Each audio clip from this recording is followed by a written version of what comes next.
Now let's see if we can join Mr. Seun Oni virtually, the editor-in-chief of the Daily Courier and a regular here on the program as well. A very good morning to you, Mr. Seun. Thank you so much for finding the time to join us once again. Good morning, Chief. It's a pleasure and a to be here this morning. Absolutely, absolutely. Well, let's kick off things. First things first, yesterday we saw the next meeting of the People's Democratic Party that held, and some resolutions that were made there. Even your paper, the Daily Courier, had this as its headline story this morning. I mean, more than a dozen newspapers all were talking about the PDP zoning of the presidency to the south, a resolution that was made at the NEC meeting, and also the retention of Damagum as a substantive national chairman. Did this come as a surprise to you? And are you also part of the persons who are of the opinion that the decision to zone the presidency to the south is a good decision, but rather a little too late for the PDP? Okay, I think you actually took that word from my mouth because I was about saying a good decision, but too late. Unfortunately for the People's Democratic Party, like the FCT minister's aide rightly surmised, the G5, as they were called, have actually been vindicated. That was the decision that would have salvaged or possibly given PDP a better optics prior to 2023 presidential election. Unfortunately, despite people prevailing on the party to ensure that that was the choice, somehow the power brokers had their way, and Atiku Abubakar was picked as their flag bearer. It's now history.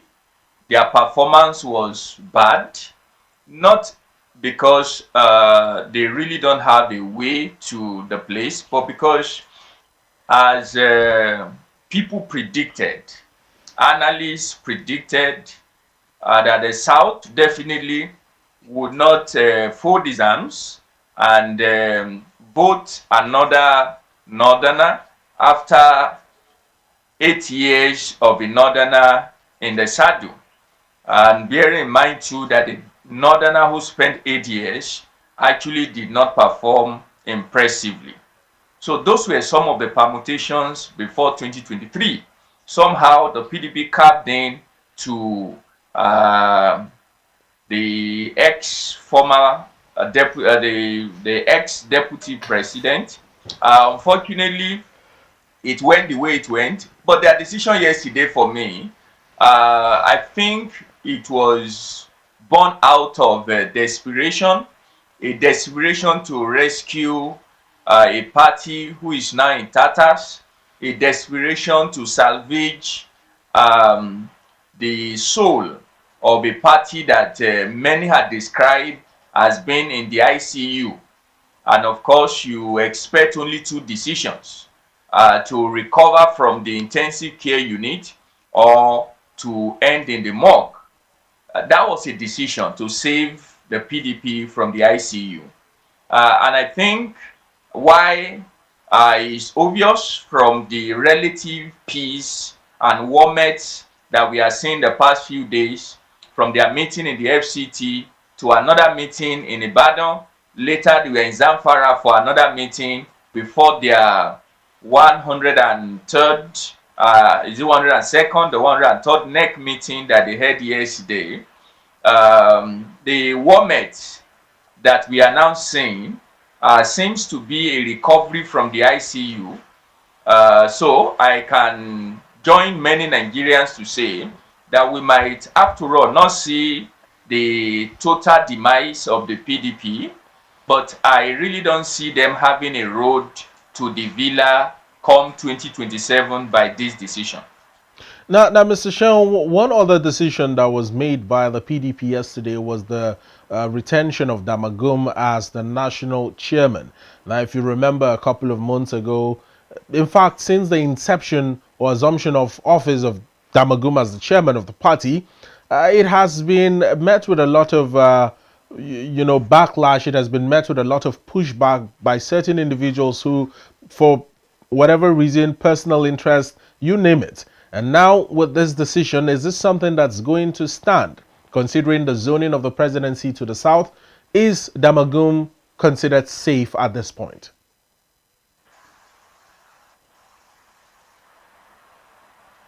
Mr. Seun, did you get me? Yes, I got you Okay. clearly. Please carry on.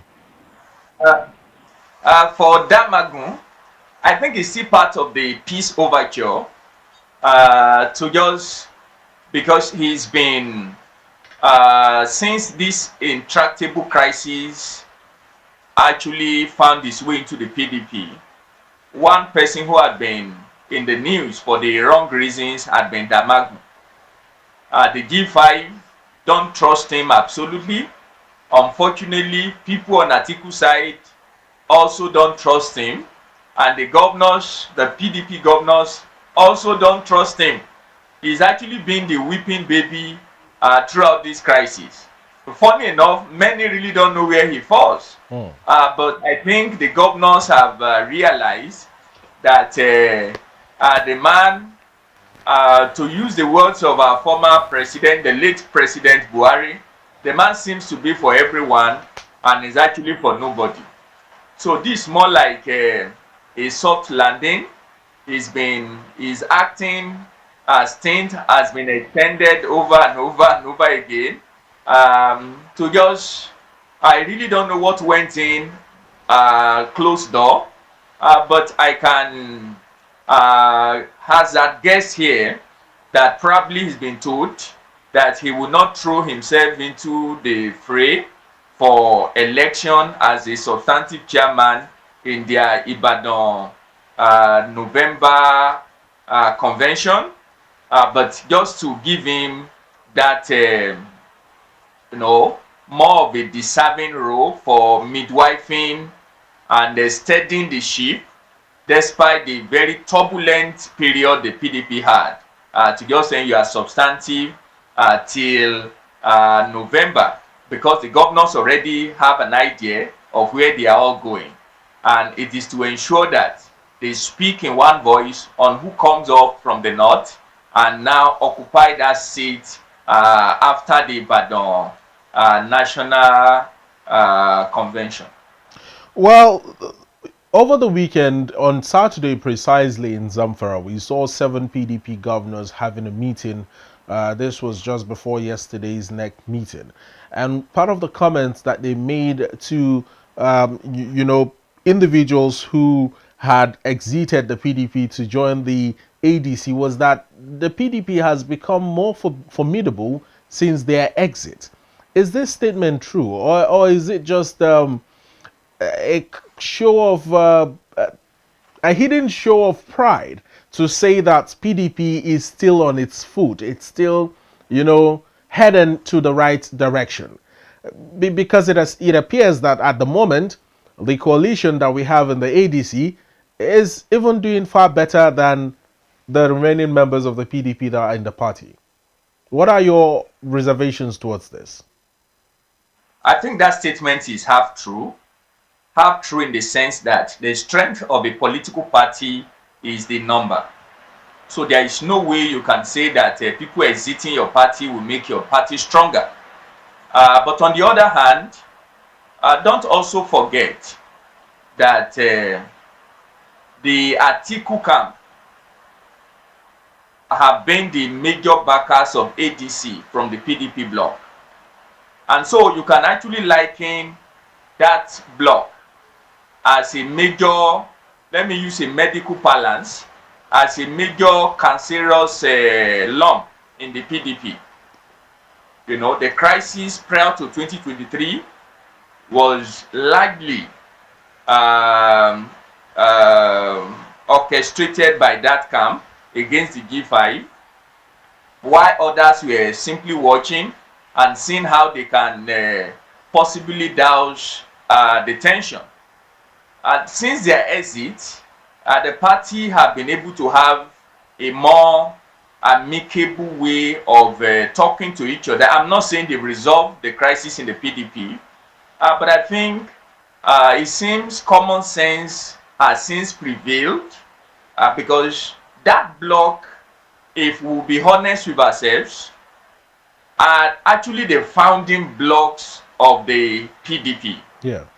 The so-called G5 today, we are more like, for those of them who were part of the formation of the PDP in 1998, we are more like aides, if they were there.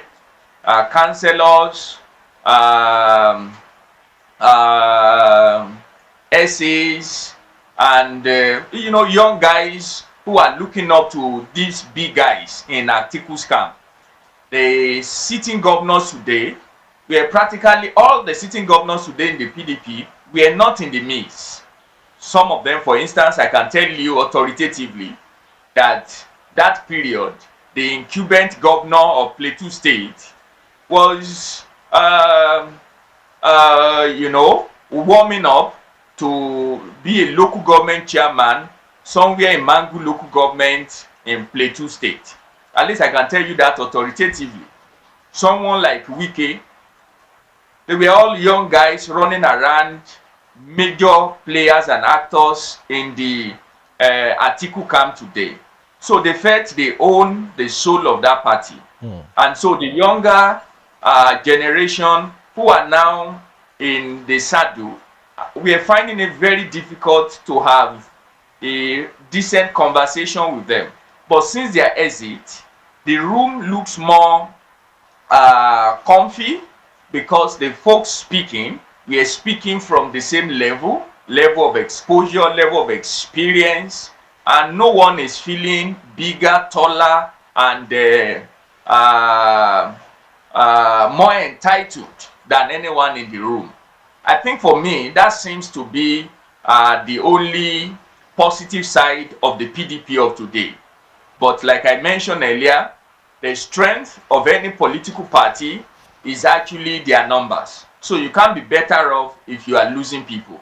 And I'm talking about people who have their own clout, who are not just names on paper, who are gladiators and can determine the fate of entire states. Like somebody like Atiku can determine where votes go to, especially in Adamawa state. Yeah. And so that is a major issue. Now, individuals like Olaokpo Hashim have boastfully said that the PDP's decision to zone the presidential ticket to the south is almost like an automatic endorsement for President Tinubu's re-election bid in 2027.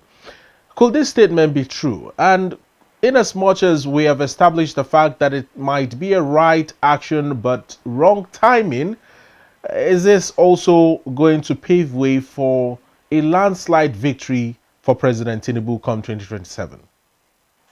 Well, landslide, I might not be able to permutate that, okay, like Hashimo, yeah, like Oga Hashimo has said. Yeah. But I can tell you very clearly how the politics of Nigeria works, especially since 1999. The moment you zone to the south, what you have done is that you have given the incumbent that advantage, that edge over whosoever is coming as a first timer, because the North are very cautious that they don't bring in someone who will be forced to spend another 8 years. And we have agreed that our politicians actually can't be trusted to just go for a second term. For many who had gone on that path of trying to convince Nigerians, what Nigerians simply have done is to go back to the archive and bring back some of the occasions, yeah, where they've reneged on such political statements. So it's just true to the character of our political actors here, that the moment they enter that office, the perks of the office, the humongous power that comes with the office, especially that of the presidency, is almost one of the most powerful offices in the world. Um, in terms of the clout, his ability to push and turn things around, to arm twist and get his way, is almost unparalleled. I mean, globally.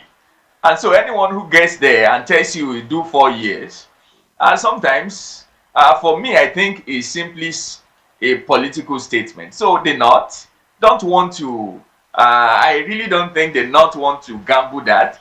So they will prefer to stay safe and vote someone whose exit from office constitutionally after 4 years is guaranteed, than fighting someone who might change his mind midway into his first 4 years. So I think that's where the respected Hashimu Olawipo will be speaking from, that it's a bit difficult for Northerners to trust anybody who will be starting a fresh 4 years from the South. They will prefer to just allow the incumbent run his 8 years course, and they now have a constitutional stake to that office. Now, talking about a constitutional stake, the Arewa Consultative Forum had insisted that the issue of zoning is not included in our constitution as a country. It is more or less a gentleman agreement. So when you say that the North would rather have a Southerner, continue the presidency till 2031, rather than have another person, yet another Southerner who might come in 2027 and will not want to, leave the helm of affairs after 4 years. Where do we strike the balance? And in your opinion now, clearly, is zoning constitutional, or is it not, much like the ACF is asserting? That's the blurry line. Okay. That decision was that of the PDP. Yeah. And PDP, in their own bylaw, had made that part of their operation. Party constitution. Yeah, so there is no way you can throw that away. The constitution empowers political parties to have their own bylaws to guide their affairs. Yeah. So if the PDP had chosen to do rotational presidency shots, or what we call gentleman agreement, I think it's left to them. And when the highest organ of a political party, like for instance, the Ibadan convention, put a seal on that statement, even the court will not overturn that decision, because the court had made it very clear that the internal activities of a political party is simply their business. It's not the business of any external party. So on that count, the ACF, the Arewa Constitutive Forum, I think they're actually wrong. But in Nigeria, we don't have that yet. Even though there are clamors that we should try rotational presidency. Maybe that will bring relative peace across the 6 geopolitical zones. But I really don't see that working. I don't see our political actors consenting to that. So as it were, it's not a constitutional matter, but is a gentlemanly agreement between political parties. And that's what it is today. I'm actually speaking more from what has become an unwritten agreement, North-South divide of Nigeria. We saw the complete rebellion that trailed the former President Goodluck Jonathan's jettisoning that zoning arrangement by the PDP. Yeah. Governors from his own political parties, they rebelled against him. They pulled the plug from his feet, and he lost. So it's unwritten, but that's the reality.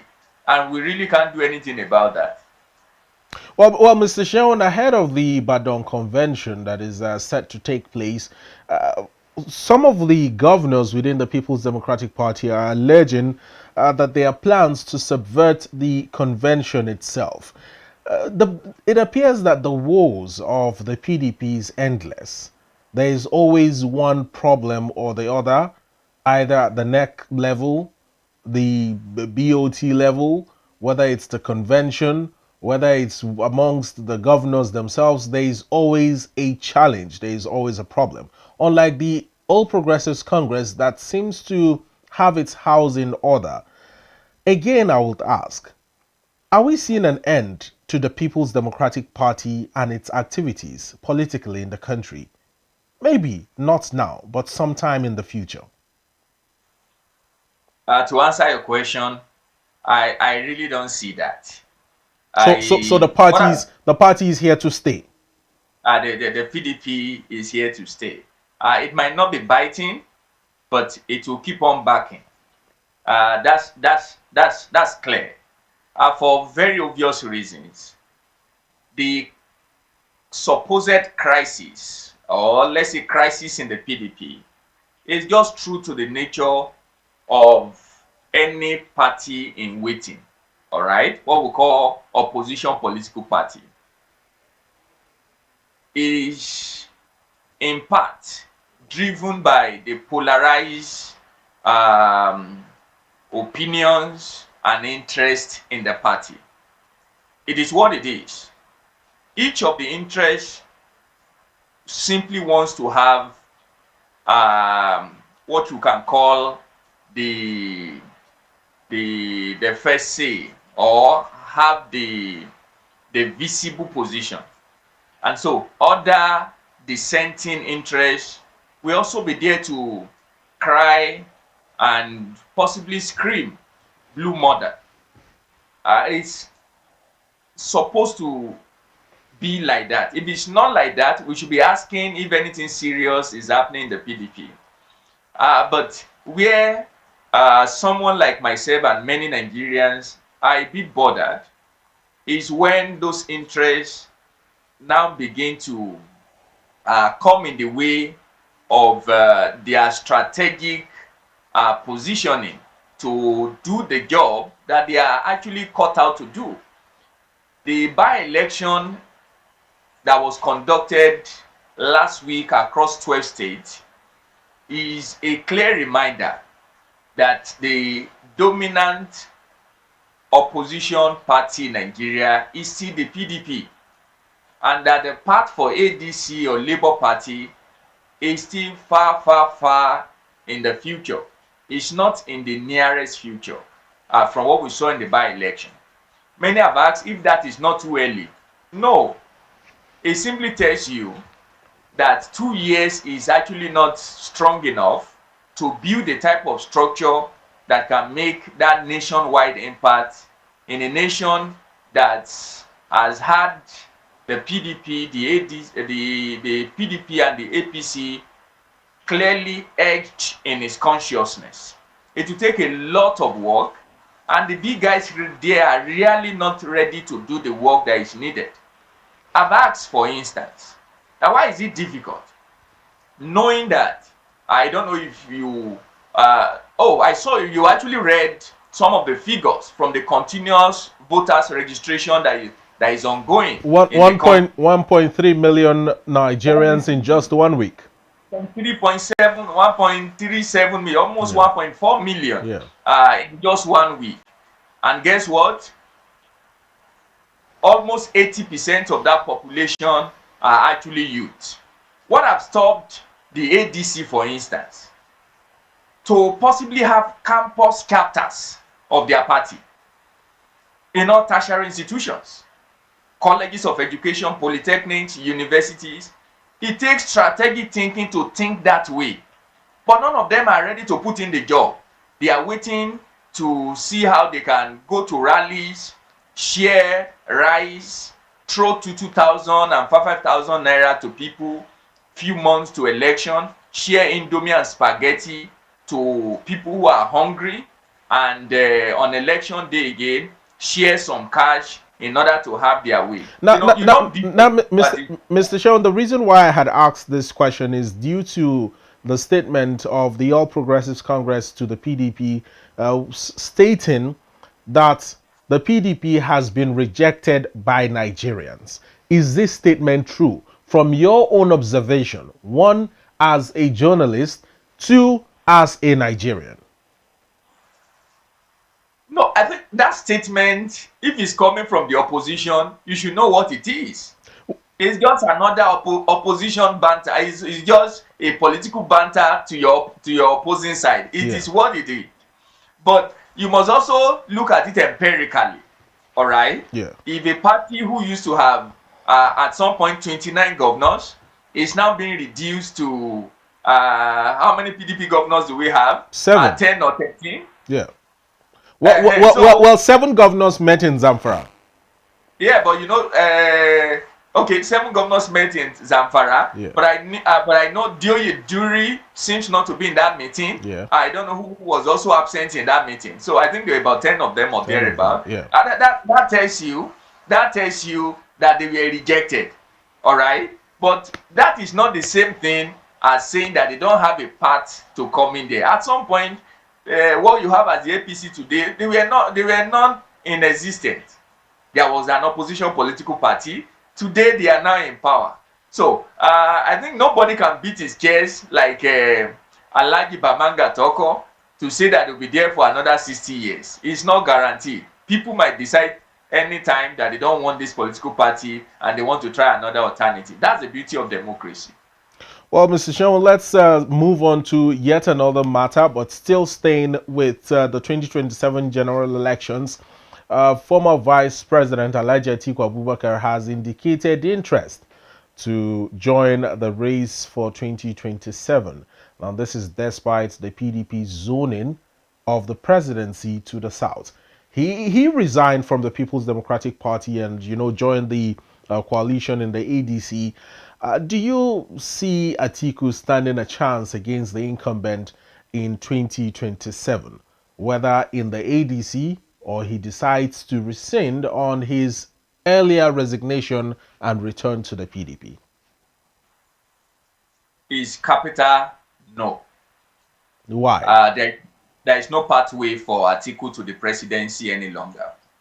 The PDP would have been a safe haven for him, but true to Atiku's character, he has a way of jumping ship the moment the tide is not in his favor. And I can do a historical antecedent to that. Even days when he jumped from PDP to go and look for AC ticket, the moment he lost it, he shut the door. When he returned back again to the PDP, he crossed back to, he tried the ticket, he lost the ticket, jumped back to what we call the APC today. The moment he lost it again, he jumped ship again to the PDP. When he lost the 2023 election, you expect that as the most respected person in the party at that point, because it was just a few months earlier that former President Olusegun Obasanjo tore his membership card of the PDP. You expect him to rally around, call the younger generation in the party, and jojo with them. He stuck to his gun against the G5. And he was ready to practically pull the house in tatters until he eventually jumped ship to the ADC now. That's not the true character of someone who desires to govern Nigeria. And Nigerians are actually looking at that. And I think the jury is out. North, south, you want to break it to the 6 geopolitical zones. Before now, he has a way of capturing the Northeast. But I can bet you, even if he gets the ADC ticket in 2027, he will not. You can put that in record. He won't win any geopolitical zone this time. Now even within the ADC, is this a decision that maybe from your own speculation, the ADC is willing to make to give away the ticket to Alhaji Atiku Abubakar for the race. I mean, forget the fact that the 2027 general elections will be highly contested, whether from the PDP, whether from the ADC. The incumbent will also, given a good fight to ensure that he remains in power. But is the ADC going to decide to give the ticket to Atiku, considering his antecedents of, vying for the presidency decades upon decades and still not being able to attain that position? Let me be very honest with you. The decision on who gets the ticket is not a sovereign responsibility of all members of the party. It's an elitist decision. Who gets ADC decision will be done in a convention. Yeah. And if that is the case, Peter Obi does not stand a chance. That is the truth. If it's going to be the decision of every member of the party, where you hold a direct primaries across the length and breadth of the country, of course, you and I know that ADC don't have that type of membership across the length and breadth of the country, so it's really not an option for them. So, to put it straight, there is no way Peter Obi can give him a run for the ticket of the ADC. I think what they are doing now is just to have Peter Obi on that ticket so as to get the demography that have actually stood staunchly supporting him. That's all they are looking for. And I think Peter Obi also is not a kid in this thing again. He's been around for some years. That's why you also noticed that he has not 100% thrown himself into the ADC movement. He's 1 feet into Labour and 1 feet into ADC. And that's to look at how the whole thing pans out. So that if the ADC clearly, if it's so clear that the weather is very tumultuous, he simply returns back to a Labour Party where he can persuade and talk to some of the big guys who are there, people like Alex Oti, the Nemadi led the chairmanship of the arm of the party to see how they can give it a run so that he'll be on the ticket again. Now, so he will get the ticket in ADC. Atiku will get it. Now, while we cannot confidently state whether or not Peter Obi will be denied the ticket in ADC or whether he will be offered a ticket in the Labour Party, one particular party that there have been some news are trying to woo Peter Obi to perhaps hand him the ticket for 2027 is the People's Democratic Party. It might sound a little too far-fetched, but could this be the lifesaver for the party ahead of 2027, even if they don't eventually win the race? But could this be like a reviving factor for a slowly dwindling popularity for PDP?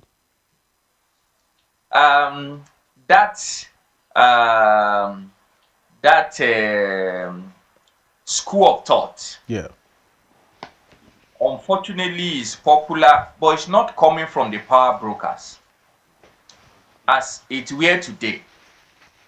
We used to have 3 power blocks in the PDP. Now it has been reduced to 2. The Atiku blocks are actually out of the power mix in PDP. The power blocks we have now are the PDP governors on one hand, which appears to be having the upper hand as we speak, and the G5, led by FCT Minister Nyesom Wike. The 2 power blocks who actually own the soul of the PDP as we have it today, they are not in support of an Obi candidacy. That's the truth. But majority of members would want him. But like I mentioned earlier, The decision on who gets the ticket of the party is not in the majority of membership. It's in the hands of the power brokers. The delegates who will determine who gets the ticket in the national convention will be determined by the state governors.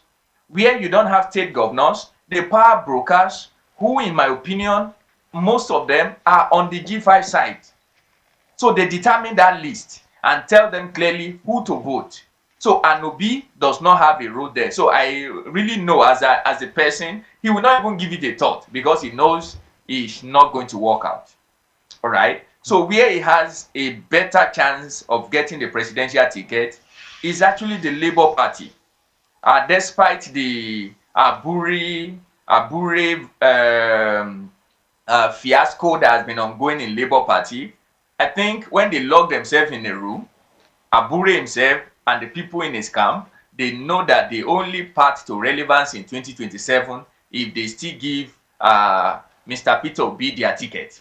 If they don't give him their ticket, they will simply get back to what they usually do before. When you are reeling out the numbers and somebody is having 8 million, having 10 million, Labour Party might just be having 10,000 in the presidential pool. So that's what it is. Well, interesting conversations we've had here with you, Mr. Seun Oni. We must thank you so much. It's been wonderful discussing this topic of conversation here. Your paper, as well as other papers, like I mentioned earlier, had this as their headline stories. Hopefully, we'll look out for the convention in Ibadan and see what happens there with the PDP. Thank you so much. It's been a pleasure speaking to you. Thank you so much. The whole nation is also waiting to see the outcome of that convention. Always a delight. Have a great day too. All right. Thank you so much, sir.